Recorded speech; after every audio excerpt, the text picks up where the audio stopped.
All right, here we go. Welcome to another episode of the Non-Victim Nation podcast. I am here with Angelica, and we got to say it just like that because that's the correct way. Yes, sir. I met you recently when we were teaching a class for Fieldcraft Survival. Hmm. I don't know the name of the actual class though. They've changed it, so I Okay, think it's personal defense. Yeah. okay. And it was all women. Yes, Um, I think you were there for the all women, and then we have a co-ed at the gotcha. following day. Right. Yeah. And so we talked briefly, and I know a little bit about like your background, but if you could kind of give more detail of what you do Okay. aside from that. Yeah. Uh, so I am a police officer. I Mhm. guess that's kind of how this all came into play. I'm a police officer with Tucson Police in Arizona. I was born and raised in Tucson and ended up basically patrolling on in the area that I grew up in. Oh, nice. So yeah, I've been with Tucson for it'll be 16 years next month. So yeah. And then don't you do like other like more specialized stuff too, or is it just Yeah, I so within the department, I've done several different things. I currently I'm on the SWAT team. yeah, So it's kind of a for my position, it's a, collateral type of position. So right. I mainly do patrol um 410s and then I'm on call every other week. So Gotcha. Just in case. yeah, I gotcha. and try to get as many out as possible. We have like a full-time team Hmm. with Tucson, and they work 410s as well. So they'll take like the majority of that time frame that they work. Hmm. Uh, and if they need any extra bodies, they'll go to the on duty personnel and then have if they have to do a call out, they will. Right. But then I'll obviously thereafter, like the remainder of the days or any other hours, they'll utilize the on call positions, and we Hmm. just try to get on there, Right. get as many ops as we can. Yeah. So So is that something that you had decided pretty early on, like in when you were younger, that you wanted to be? yes and no. Mhm. So when I joined the department, going to the academy, I did pretty well for myself in the academy. Obviously, it's kind of like the academy is totally different from real life, Right. right? But at the same time, you they're watching you, right? Hmm. They're seeing who does what. Hmm. And they chose me to be the class president, if you will. And it's Right. just basically somebody, telling the others what to do. So, Yeah. keeping them in line, your class. So from there, I had a lot of good feedback and Hmm. I had a lot of people question me like, "Hey, you're gonna like once you get out there, you're gonna join SWAT, you're gonna do this, you're gonna join Bravo, blah blah blah." And I was like, "Yeah, of course." Right. And then you get out in the field, and we for Tucson Police, we have shift change yearly, and you want to do your time in like nights, right, midnights, and Right. get where the action is. But also, I had my own life. I had my daughter at the time was 8 years old. So she was my top priority. Excuse me. Yeah. She was my priority at Hmm. the time. So I like any other positions or shift, you know, hours that didn't work with her, like I didn't do.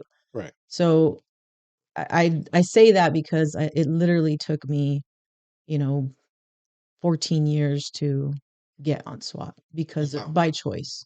I gotcha. Right? So I wasn't going to be away from her. I wasn't gonna and she grew up, she got out of the house, and I Right. was like, all right, I could do a little bit more now.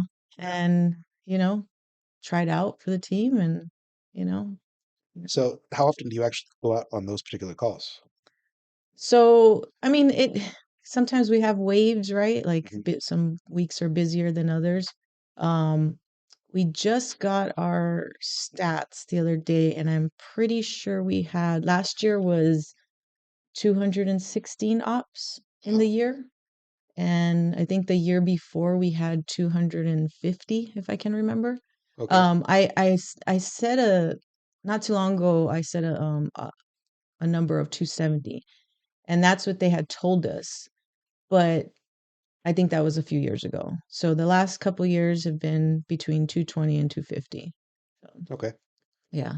So this will seem kind of silly.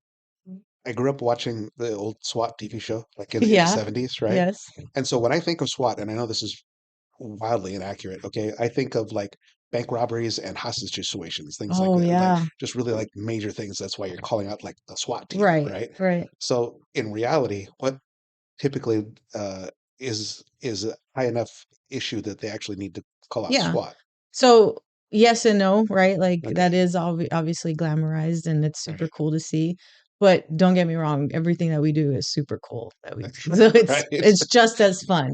yeah, It's just a whole lot safer, right? Like we have so many tools and contingencies that we use. So um but yeah, it can be the hostage rescue and that's oh my goodness, we trained for that so often. wow, And it doesn't happen a lot, right? okay, Knock on wood. Um but it's always that one time, right? And right, so we are constantly training for that. So hostage rescue is definitely up there. That is, a probable cause that we right, will be able to be involved with. A lot of what we do is mitigating violent crimes, right? Like hmm, violent people. So we're going after homicide suspects, suspects that have, aggravated assaults, hmm, that have felony warrants out that are highly dangerous. And a lot of the times, we're working alongside the UC units. hmm, So we have 4 different divisions within the city of Tucson. hmm, Each division, which is like east, west, south, north, they have their own community, hmm, undercover unit. So they do a lot of the background of, okay, this guy just did this. We're going to start following him now. We're going to start surveilling. And they start putting all the pieces together. hmm, And as soon as they have, for the most part, a pretty good spot where they know that he's going to be around, that's where they call us and we hmm, start setting up, different contingencies of, okay, how can we get this guy? Is he going to go mobile? We can do this. If he's going to, barricade in the house, we're going to contain things like that. So once they have it like kind of narrowed down, hmm, that's where we come in and we take them down. So gotcha, and don't get me wrong, they actually do a lot on their own, hmm, these units, but when there's these violent offenders that are just not, you don't know what they're up to, hmm, that's where we come in. So I gotcha, mhm. And it could be also you know, sex offenders, that or sex assault offenders hmm, that are just shouldn't be out there anymore. Like right, we need to get them. So yeah. So if you don't mind my asking, like, how old were you when you actually started? oh no, I was 28 years old. Okay, Um, right out of high school, s- I went into like a teacher's assistant. I always thought I was going to be a teacher hmm, for like elementary students. And right out of high school, I went into like a teacher's assistant within the same district that I had graduated from, and it was great because I worked there for 6 years yeah, and I had all the summers off still, right, right? It was awesome. hmm, So, but then at the time, I went through a divorce and that didn't pay anything. I'm like, oh, I got to get a job, a real right, yeah, job. yeah, So, a friend of mine said, join DOC. Like, they'll take you right away. right, They take anyone. I'm hmm, like, okay. I didn't even think of that like type of profession in my life at all. right, So I went to DOC, and kind of the same thing. That was kind of like like what I mentioned before, like in the academy, like yeah, people started seeing like this little yeah, spark in my eye, I guess, and hmm, it just kind of shot from there. So I spent 3 years at DOC, and it was definitely a good stepping, stool, but right, nothing that I would necessarily want to live there, like do a career there yeah. at all. I totally understand. I'm sure you do. Um, Um, yeah. Mm. yeah, so that was more like just to kind of get experience. And Department of Corrections is DOC for people who don't. understand that. right. So And I yeah. was with the state. Mhm. I was out on the South Tucson, Wilmot. So Right. and and actually, and even then, like I felt like I didn't get a lot of experience that I like needed to. I would Hmm. cross level a lot. I don't know if you guys do that. Because my as soon as I got to my particular unit, it they switched it over to like a sex offenders unit. Okay. And I mean, I'm sure you know, like they're kind of a different breed, the totality of their behaviors, you know what I mean? Hmm. So it's a little bit different than like the higher end or the four level. Right. So I would try to go to cross level and get Hmm. experience like with the minors and with the, you know, the open, yards and Hmm. um, just to interact with different types of people and Hmm. learn how to talk to people.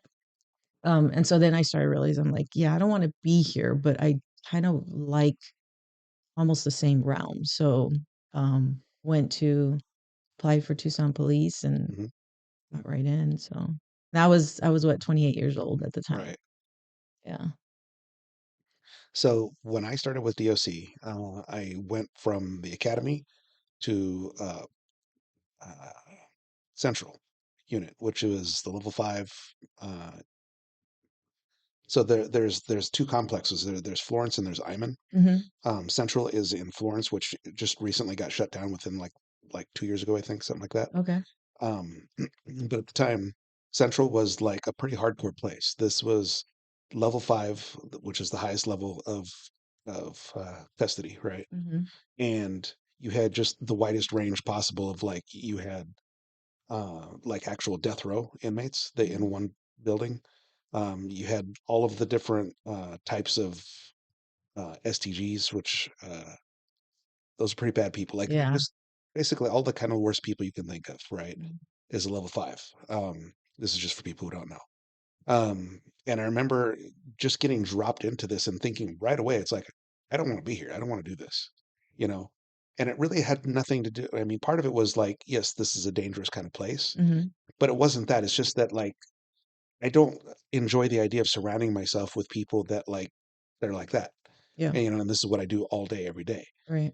And so because of litigation and things that had gone on, they had brought they had treated the facility like a level four, even though it was a level five, which Yep. means all of these guys were left, Walking around. yeah, just not all the time, but like when it was time to go to chow, we would let out, 40 to 80 guys at a time. And it's like, okay, go get your food and then come back and then lock down again. That looks really great on paper, but getting all of those guys to stop what they're Yeah. doing and go back into their cells when it's time is like trying to herd retarded cats, Yeah. and it was just this nightmare of constant battle every day. And you just went through it multiple times a day. You'd let them out to go to chow, they'd come back at another time of feeding, they'd go out to Mhm. chow again when it was time for them to go out to rec. So like every single time they went out, it was just a fight to get them to lock back down Yeah. again. And it's just this ongoing thing. So there was the danger component of it, but it was just that constant like battle of wills. It's like this shouldn't be this hard, Right. right? You're adults. You know where you are. You know what's going on. This is Or not even new. just the support of your command staff or the state Yeah. for that matter, right? Yeah. Like obviously there's politics in everything Hmm. and even within my department, like there's things that you just don't necessarily agree on. Um, but that was one thing I saw early on in DOC is there's like the lack of support Hmm. and the lack of I mean, obviously the main mission is to protect them, Hmm. yourself, and the people of the public. Like, and did not feel safe in there Right. ever. Like, you kind of, you end up just going with the flow. Hmm. And yeah, in the long run, it's not something that I even felt like I was contributing, like Hmm. something good in my life too, right? Like, obviously, we have to have that, and I agree to it to a certain extent. But I feel like I didn't really have a fulfillment in life at the time. It was a job. Right. So, And I found myself in that same space. It's like it wasn't that I couldn't handle the job or that I wasn't good at it. I got pretty good at it very quickly, just out of necessity.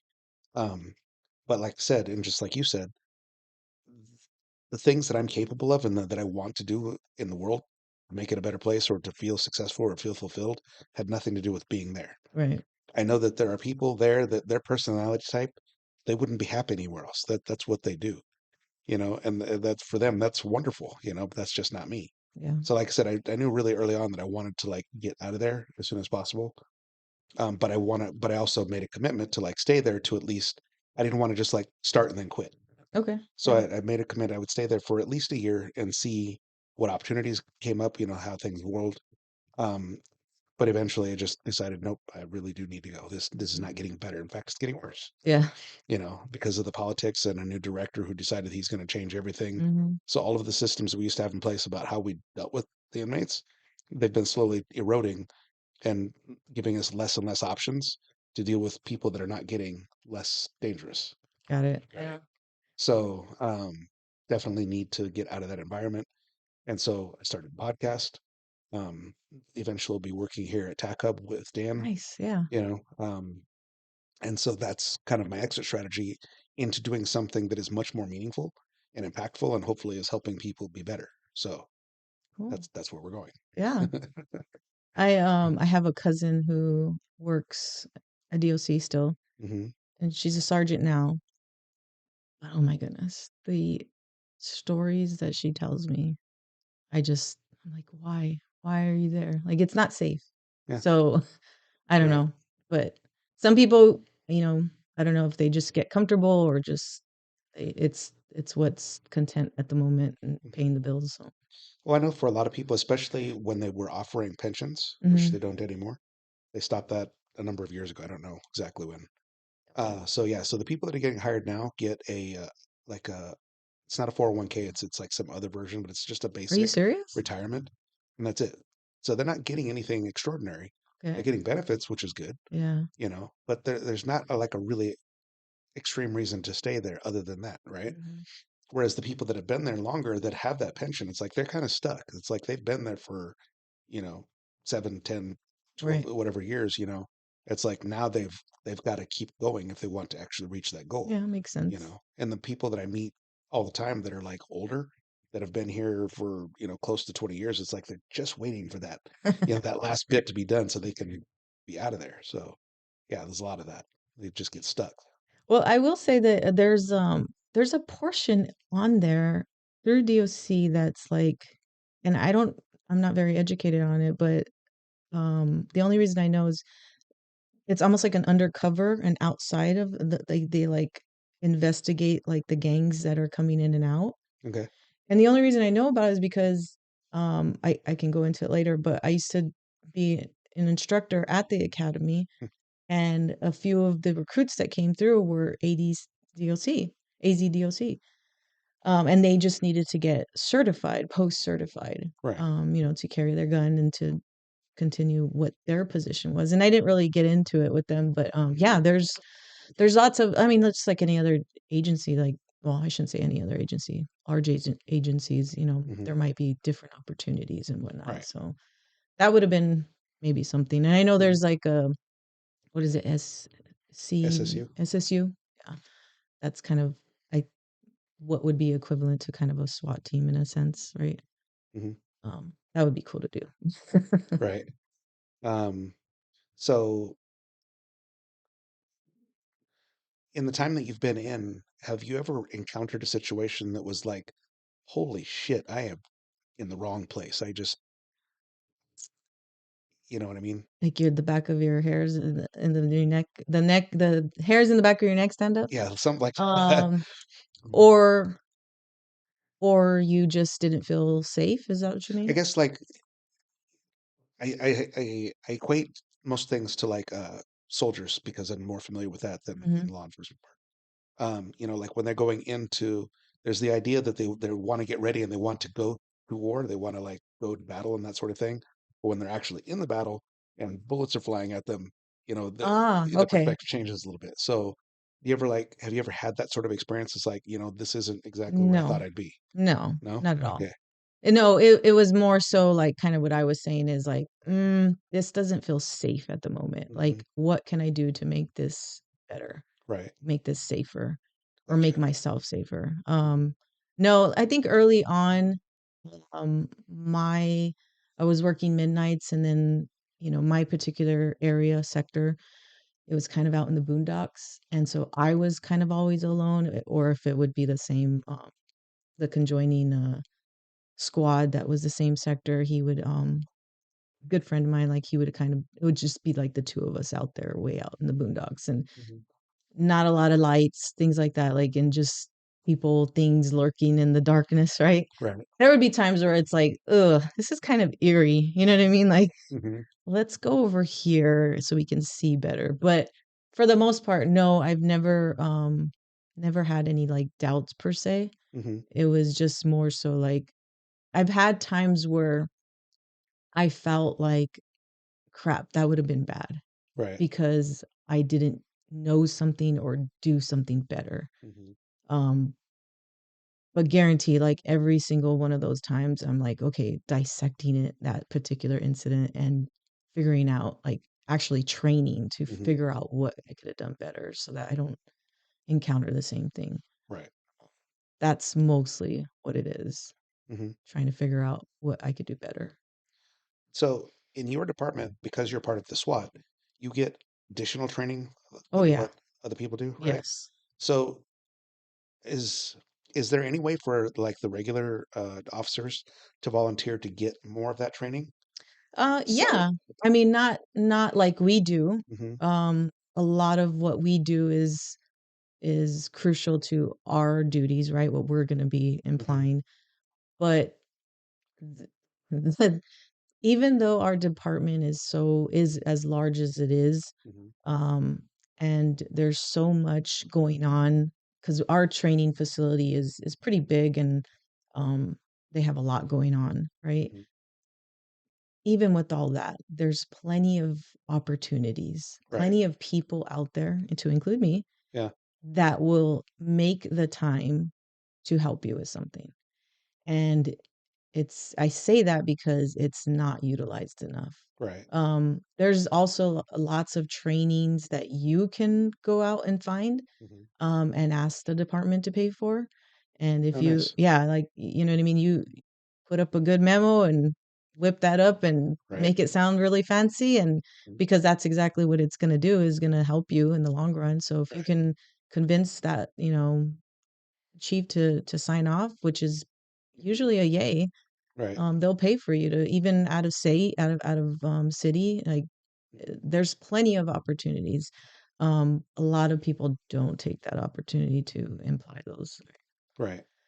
But even just as much as, or as little rather, as like open shooting, Hmm. the department offers, I think it's like twice a month at the very least, open shoot days, Yeah, and you get free ammo. You nice. even have, instructors there to help you if you want. If you don't want it, you kind of just can shoot on your own. Right. Um, but there's opportunities out there for sure. Yeah. Well, that's good. Yeah. SWAT has actually, we have some very good team leaders, some sergeants, and they've actually taken their time to use some of the guys on the team to go to different squads. And then when I say different squads, like all hours, right? Because everybody's on different hours.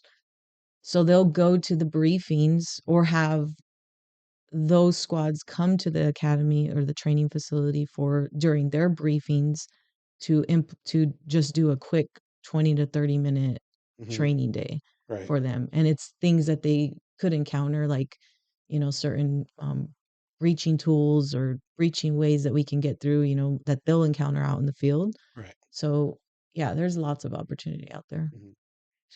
Part of the reason why I asked that is because I've talked to a number of other people in law enforcement in different units and cities and things like that, and it always kind of comes back to there's a lot of, or there's more a lack of training that most officers get. The ones that aren't doing something more specialized, Hmm. they're not getting enough of like those sorts of training when it would probably benefit them, you know, Yeah. Yeah, I get it. you It's know. it's kind of twofold, right? Like, so if you obviously, they're not gonna have the patrol guys are not gonna have the training that we do. We Right. we train, twice a month, every other week, once a Hmm. day, and then we have, 2 week long, trainings throughout the year, Hmm. and in which we qualify everything on. So we qualify twice a year. Yeah. So we obviously every other week we train. Um, that being said, like with us, we have so much that we do, right? So we have to do those, we have to train those Hmm. all the time. Right.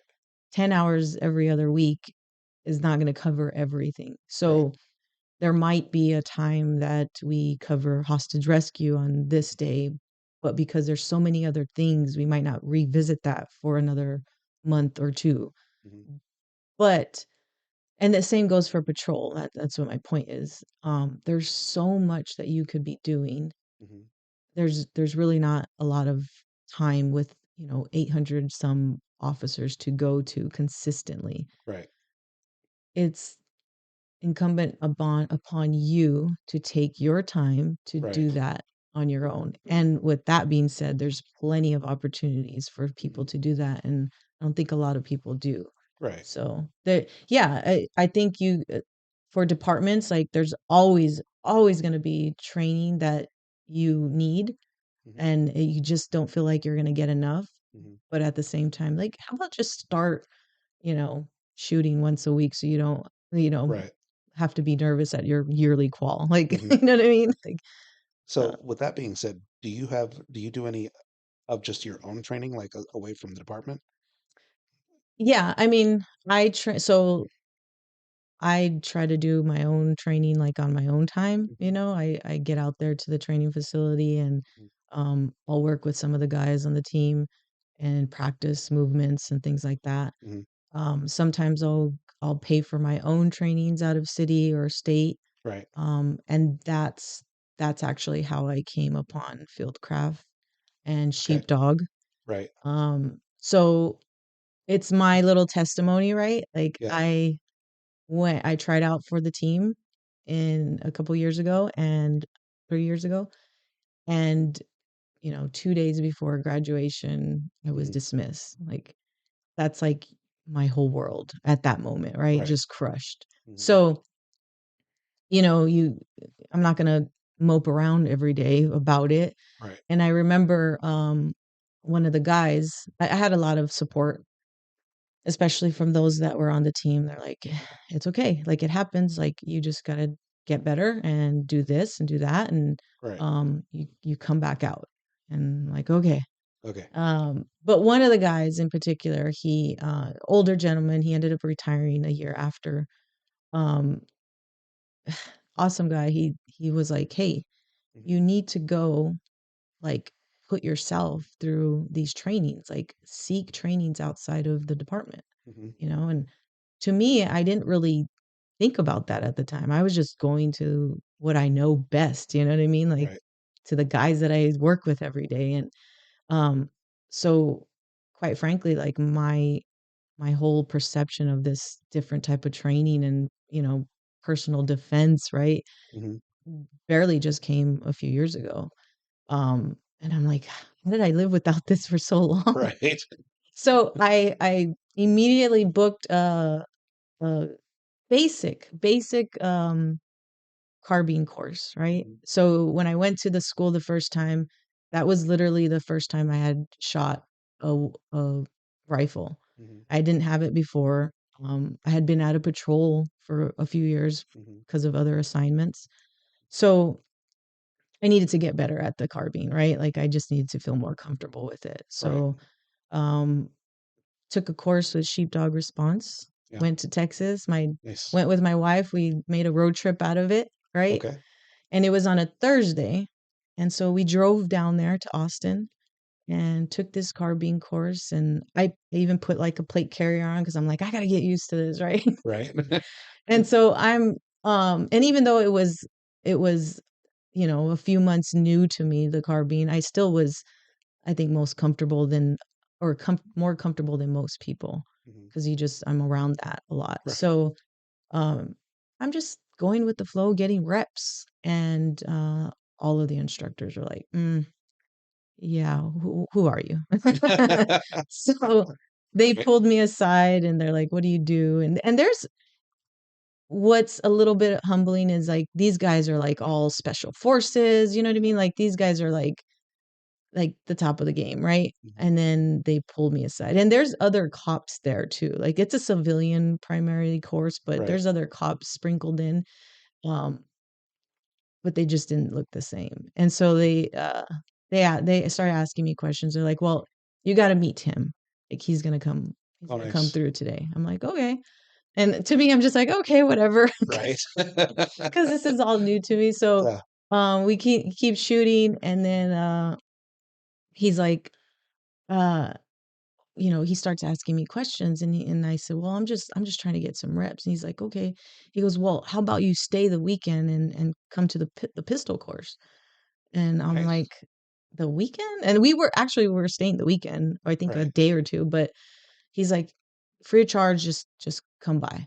Okay. I'm like, "All right, cool." He's like, "Do you have a pistol?" I was like, "I have everything." So my poor wife was like, "Hey, we're gonna stay. I'm gonna attend this 3-day course." Uh-huh. And she's like, "All right, like, what do I do?" Like, I guess I'll go explore Austin. Right. So um, I go to it and it's the awesome course, right? Mhm. We do combatives in the morning, and then basic pistol in the afternoon.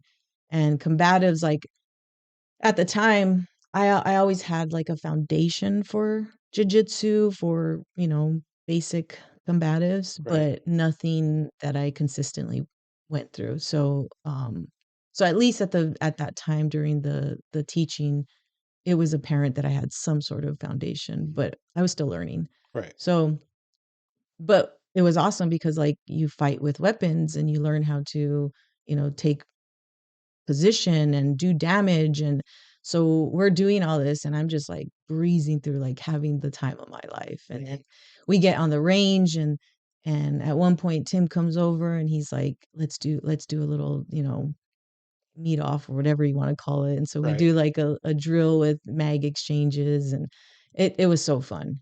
Uh-huh. And so at the end of the day, he's like, "Hey, so you'll come back and see how you teach." And I was like, "What? What?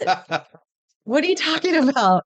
He's like, "Yeah, no, you'll come back to another one. And then if you want to teach and we'll see how you interact with other people, and then we'll go from there." I'm like, "Okay, all right." That's awesome. Yeah. And so prior to that, I was an instructor at the academy Mhm. with Tucson Police. So I Okay. was, for lack of better terms, a drill, kind of like a drill instructor, right? We're Right. in charge of all of the recruits that come through. Mhm. And so, there's a day two, which is like hell day. And then you Yeah. go through 17 to 24 weeks of just, hardcore I was the one, Mhm. instructing them.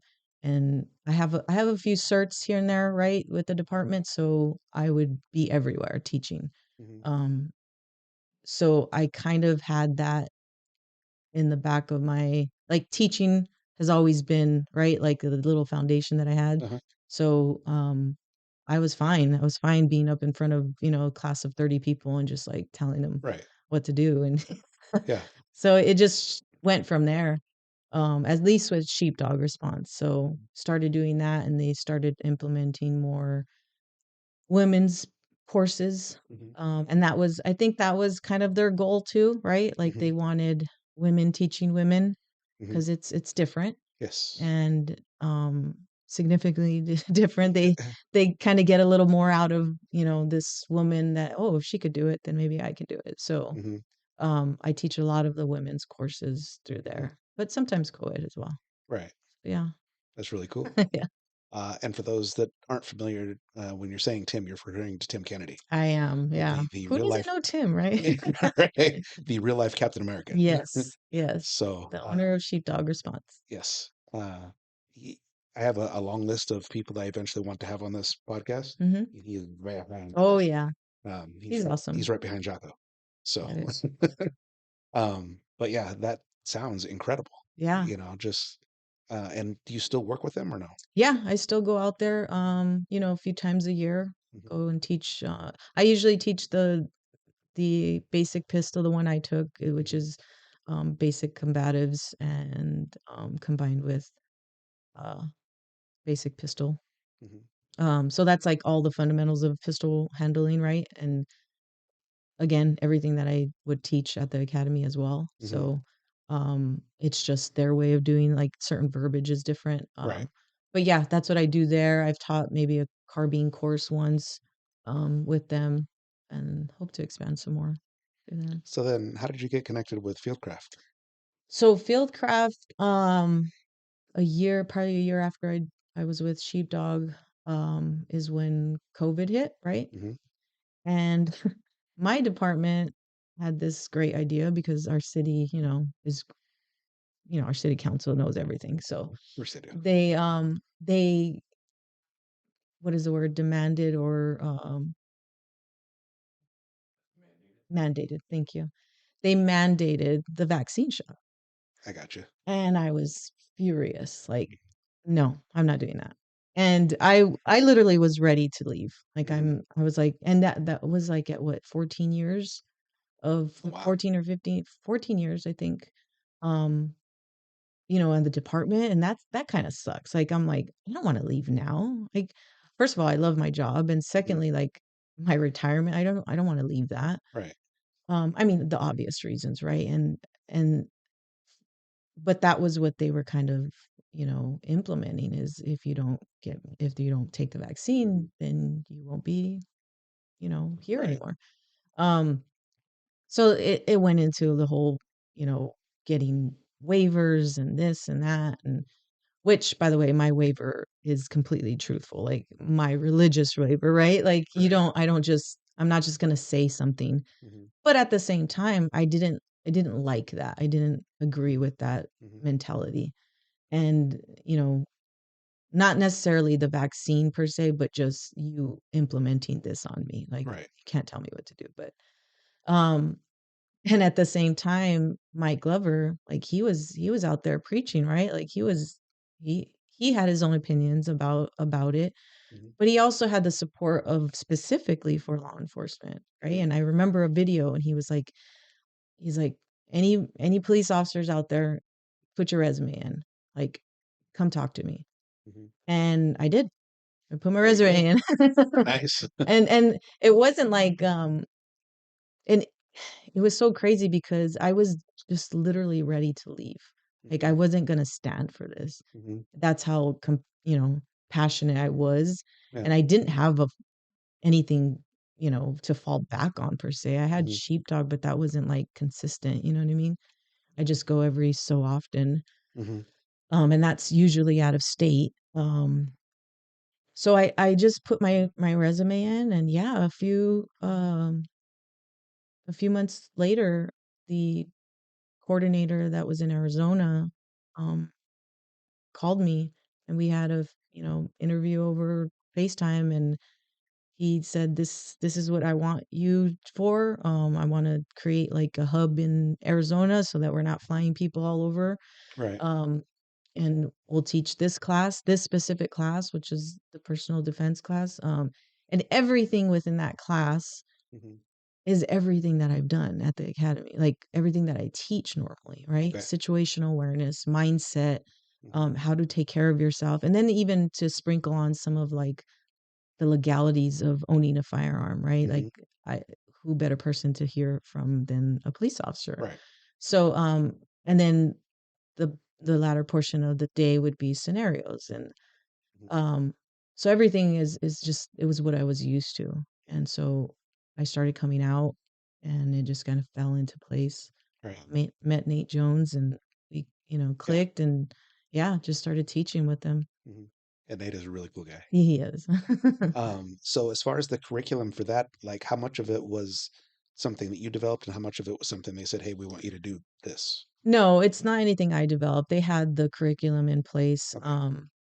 which it just seemed perfect, right? Hmm. Like I was like, yeah, this sounds great. And it's just me putting in my kind of 2 cents as far as like what I would see as a police officer, what I would expect is, if this person got into this, event and they came in contact with law enforcement, like Hmm. what would happen from there. Hmm. So I'm just putting in a little bit of, my end as a police officer Right. into it, but mostly it's their curriculum, and it's not brains, rocket science. It's Hmm. just like this is what is expected, in the law state of, your state, your particular state. Right. Um, and then going kind of like, you know, dissecting videos. Right. And they could be any videos, right? Like we watch videos all the time and you can just learn something from everything, right? Yeah. Like so it doesn't necessarily have to be those videos, but because it's consistent, we use the same videos and all we're doing is dissecting them like what would have done? What could they have done better? Things like that. And then scenarios like obviously within the department, like I'm so used to that, right? Like we Right. do scenarios all the time, Hmm. but what civilian can never do a scenario, right? Right. Unless you're married to a cop. Yeah. And you're being the bad guy while he clears his own house, right? Like Right. so I don't think anybody will get that unless it's an actual event that they're involved in. Hmm. So those scenarios I think are like the most crucial point to I the whole agree. thing. Like what better way to pressure test yourself and Yeah. to know how your body's going to react Hmm. and then how you can make that better Hmm. if you know what I mean. Yeah. Um, I've done like I got to help the last time you were here for that, Hmm. so that was really cool to kind of Yeah. like see how all of that ran, especially the way that we were doing it in the shoot house. Like the scenarios of like you have an invader in your house, like how do you react? How do you, Yeah. what do you do? But also working with Guardian Training Consulting, Josh Logan. He has the big projector that puts up on a Oh screen, yes. and Hmm. so it's really incredible, like to see how people react to that, even understanding that it's a screen. They still like their heart rates climb. Yeah. They Yeah. go through the whole gambit of those emotions and panic and all kinds of things, right? Yeah. I really believe that all of those things are incredibly important because everybody has an idea of like what they're capable of, and it's usually a much inflated idea. Right. Everybody thinks they can fight until they get into an actual fight. Yeah. Everybody's got a plan until they get punched in the face, Yep. kind of thing. So understanding on a psychological level like what that's going to be like versus the actual adrenaline rush, the stress, like you know and even kind of the after effect, like when the scenario is over, how people like their heart rates are still elevated. They're still dealing with what the decisions that they made or didn't make. Hmm. You know, I think those are incredibly important experiences for people to have because otherwise you're never going to, I shouldn't say never, it's going to be a much harder situation for you to deal with in the moment Right. if you've never had any kind of previous Yes. experience about what to do in the situation and then how to deal with it afterwards. Yeah. So, Well, it's as simple as like I just thought of this because I thought of a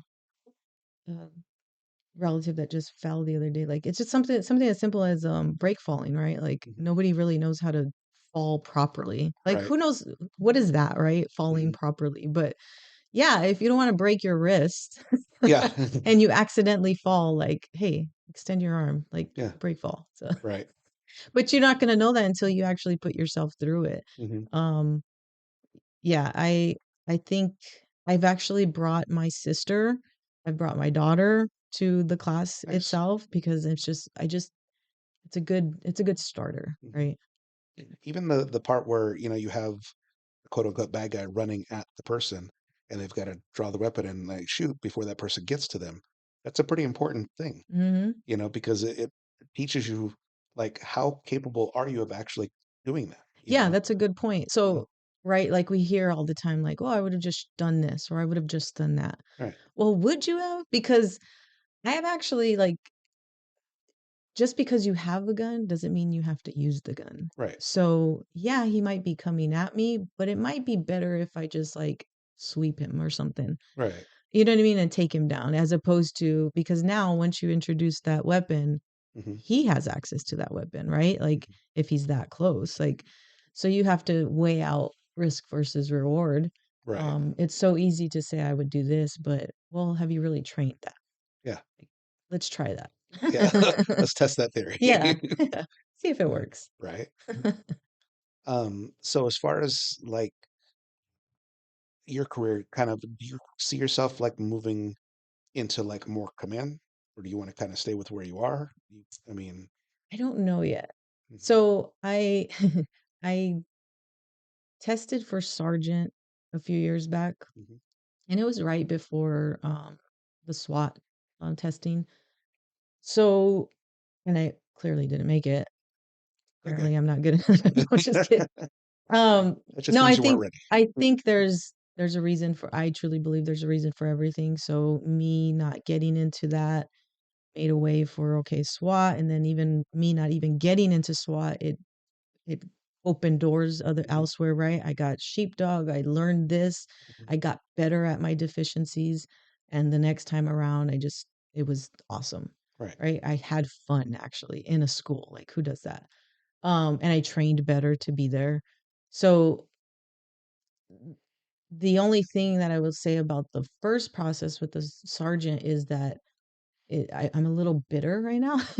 And I know in the back of my head that all those other things I just mentioned, it was for a reason. And I know that I'm not going to let that get to me. Hmm. But at the same time, I'm like, I put so much work into that. And Yeah. there's other people like trying not to compare myself. You know what I mean? Right. But it was the fact that I really did. I put a lot of work into it. Hmm. So I guess the only thing I can say about that is that I know what kind of work I need to for the next time. Hmm. I just don't know when that will be. Right. At the very least, I'm enjoying SWAT right now because obviously, once you promote, I'd have to get off the team. So Gotcha. at least for unless I get onto SWAT as a sergeant, but Right. I don't want to do that. Like I want to work on the team, right? Right. So I'm enjoying my time there, Right. and I think a lot of my training is focused on that Uh-huh. and getting better at that. I So gotcha. hopefully, hopefully get onto the full time SWAT team. That would be awesome. So That'd be really cool. yeah. Yeah. Um, when you, let's see, how do I phrase this? When you tell people that you work for law enforcement or that you work in SWAT, do you get different types of reactions as far as like, really? Or they think that that's a good thing, a bad thing? I mean, how do people usually take that? Usually that's freaking awesome. Like Yeah. that they love it. Okay. Um, it's kind of it makes me uncomfortable sometimes, Hmm. right? Like I don't want the attention. Right. Um, it just depends on where I'm at. Right. My wife, she likes to gloat and Yeah. she's pretty proud, so she'll mention it to people. Uh-huh. But um it's the it's only when it's like older people, like Hmm. elders, that they kind of like they don't look down on you. They're just like, well, that's dangerous, isn't it? Right. Yeah. And so they're a little more worried, I guess. Hmm. So it's not necessarily a bad thing. They don't think that it's possible, Right. if you will. Sometimes I get that with my own family. Hmm. Oh my goodness, and I hate to like throw them under the bus, but when I first got on the team, Right. like I'm explaining to my mom and one of my sisters like everything, and Hmm. I'm like excited and this, mind you, this is after 15 years on the department, right? 14 Okay. years or whatever. Um, and I'm talking to him about it and finally my sister's like, Angelica, she's like, but do you really need like is there people out there where you have to be on this special team? And I'm like looking at her like, what? Yeah. What are you talking about? Like, of course, yes. Yeah. There's bad people out there. Right. And this is, I mean, again, I'm not trying to throw her under the bus, but some people are just very like kind of not in it, right? Like Mhm. they don't want to see that bad side. Right. Um so when so there's like kind of like a mixture of people like, "Oh, really? Like you Hmm. do that? Okay." Yeah. Like they don't quite understand it. Right. But for the most part, SWAT, right? Like you see Yeah. this perception and, "Oh, you're SWAT." Like I have a pin on my outer carrier for patrol, and as soon as somebody sees that, they're like, Oh, oh, okay. Like their whole demeanor changes. It's like, well, I better not mess with that person. You know what I Right. mean? Like it's just it's different. Yeah, that makes perfect sense. Yeah. I think part of the reason why I asked that question is because when COVID was happening and there was a lot of like backlash against law enforcement and that sort of thing, there was uh, there was a period of time where like it was probably not a good idea to be wearing a uniform outside of the unit. Mm, I had one of my buddies who did that. He like would as soon as he got out in the parking lot, he would take his uniform off, yeah. or at least his shirt and things like that. So it wasn't obvious because law enforcement was getting attacked Yeah. in different places. I don't know how extreme that was in Tucson, and whether you ever went through any of that or not. No. Um, quite frankly, like I don't think it's a huge deal in Hmm. Tucson.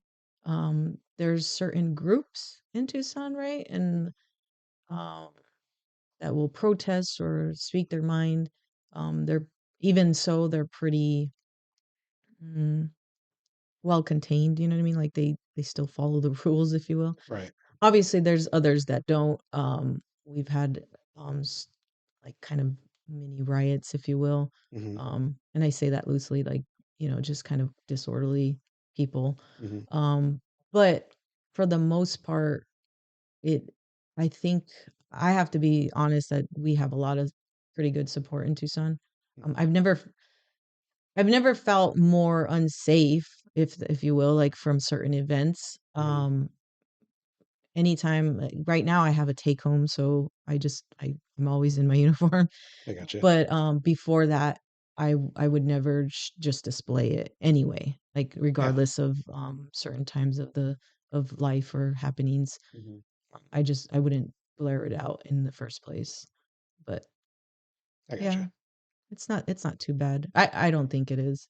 Hmm. So So, on a different note, with all of the things that are happening with the border and all of the illegal people that are coming across, is that increasing or changing anything uh, about us, about yeah how you manage things or how you deal with no, stuff? no, no, no. It's even when there was like that big hype during like the whole, you know, um what is the word? The illegals coming in and the immigration law change and whatnot. Like Hmm.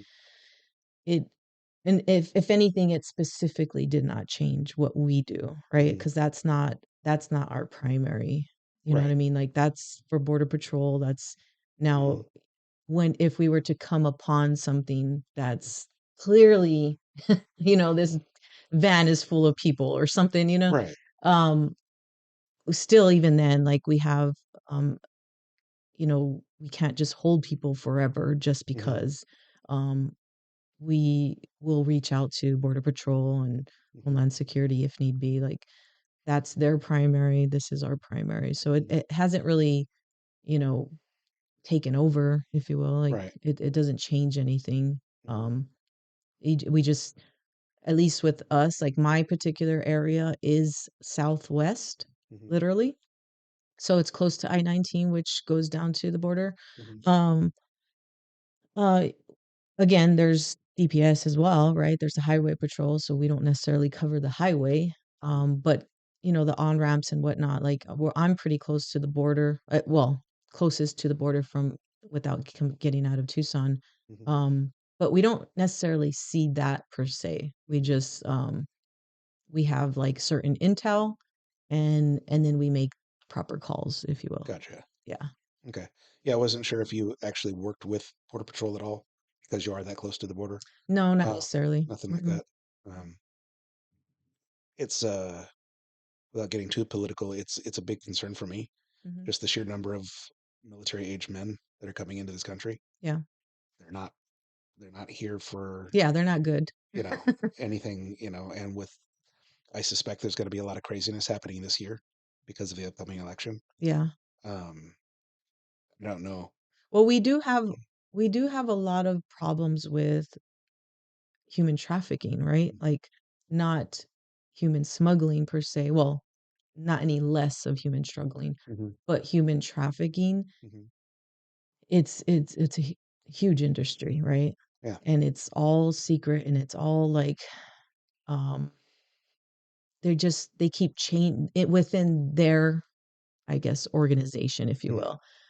They keep changing their ways to get around things, right? They're using the government to get away with their own things. Mm-hmm. So it's harder to catch them. Right. And clearly it's hard to convince, young women, if you will, like, hey, this is not safe. Mm-hmm. And Right. or to at least know for sure that if they're a victim or not. Mm-hmm. Um, so that in particular is a problem because we can't always pinpoint it. Right. Um, but again, there's also units and departments that are specific for that. Mm-hmm. So we have to, like, any intel, like I feel like patrol is mostly intel, right? Mm-hmm. We're gonna see things, we're gonna put away people that you have a felony, there you're going, Right. you have all these drugs, you're going, like, and then kind of just putting the pieces together and forwarding it to the appropriate units so that they can just like close down on things. Right. So, Gotcha.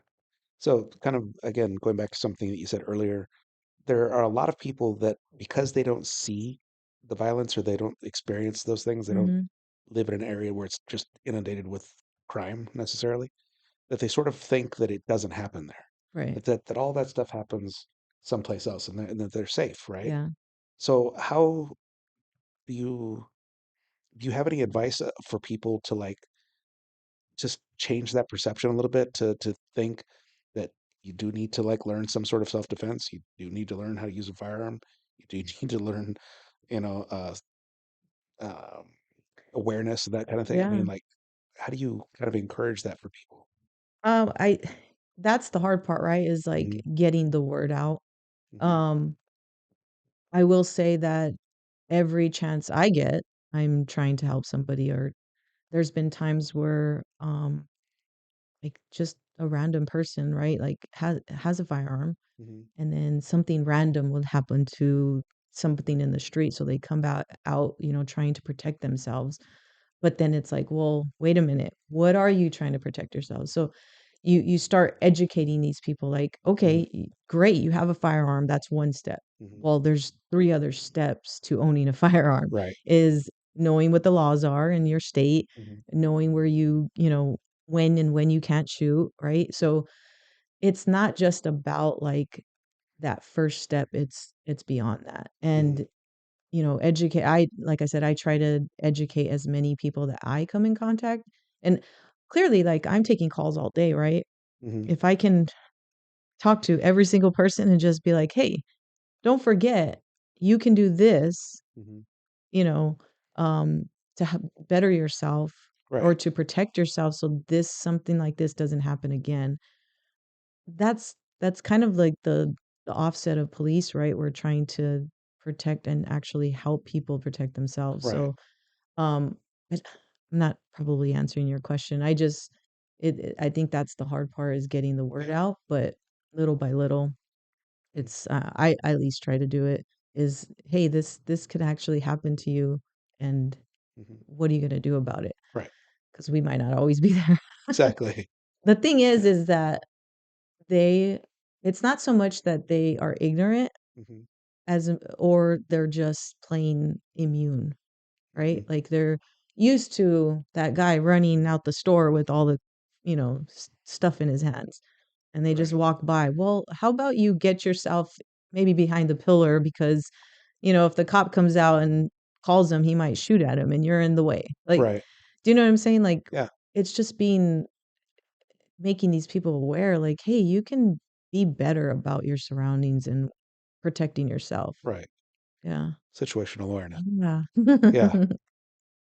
That's actually an excellent point because I never really thought about it from bystander's point of view.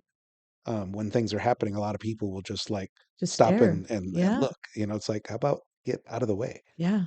take cover. Don't just stand there. You Yeah. could be a casualty just by accident, and not even be involved with what's going on. So yeah, that's an excellent point. Um, So the way that we typically wrap this up is I ask people for like parenting advice. So Mm. like what's your best parenting advice? I don't know about that. I have like 3 that have been consistently the bane of my existence. Yeah. There's one more, and she's like kind of like the hope for our family. Gotcha. No, I'm just kidding.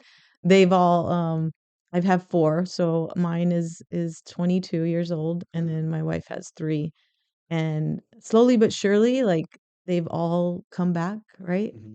And matured and gotten like opened their eyes a little bit more. Hmm. Um, I think consistency is like top key, right? Hmm. And practicing what you preach.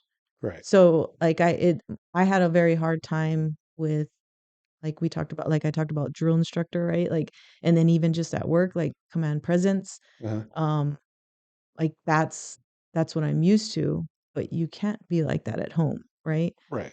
And letting down your guard, Hmm. right? And but at the same time showing that this is quite possible. Like you asked me earlier, Hmm. what can you do to what advice to have for others? Like I'm your advice. Like I'm right here, like proof that Hmm. I'm, doing what I want to do and I'm not worried at all because I have the confidence, because I train, because I do this, I do X, Y, and Z. Right. Like it is possible. Like Hmm. so showing that to my kids is I think like at least not even if they don't believe it now, like it's in the back of their heads. Like, okay, I can do that. Right. And I can be a good person and I can be a tough person or whatever you want to call it. You know what I Right. mean? Um, but also consistency. Like Hmm. they may not always like what I like, but at least we're consistent. Yeah. I say we, my wife and I, like we're consistent. We don't let down our guard because of you don't like us. We're consistent, and I think that's the least that I can do. So Right. That's really awesome. I hope Uh, so. yeah. I think that you're right. Like being consistent is really important. Uh, and you're not saying something and then doing something else. You're actually living that example, Yeah, so they have that to fall back on. And I think that most children, even as they get older, regardless of what they're displaying and what they're saying, what they what they recognize is still a part of how they learn. So whether they're, you know, making it obvious to you, what they see and what they observe you doing is the true lesson that you're teaching them. yeah, So I think that's really important. And I think that's an amazing thing. I hope so. So yeah. But I want to be respectful of your time. I know that we have other things to do today. Yeah, So I really appreciate you being here. yeah. Thank you for having me. Absolutely. And Mm, I would like to have you back sometime and talk sure. more. Thank you so much for sharing like the experiences that you have, especially like with how you got to all the different training things. That was Hmm. really cool. So yeah, Cool. Thank you. absolutely. Bye, everybody. Thank you for listening. And if you enjoyed this episode, don't forget to like, share, and subscribe. Also, you can now support the Non-Victim Nation by donating via listener support directly on Spotify. Remember, the story of your life is being written right now, and you are the hero.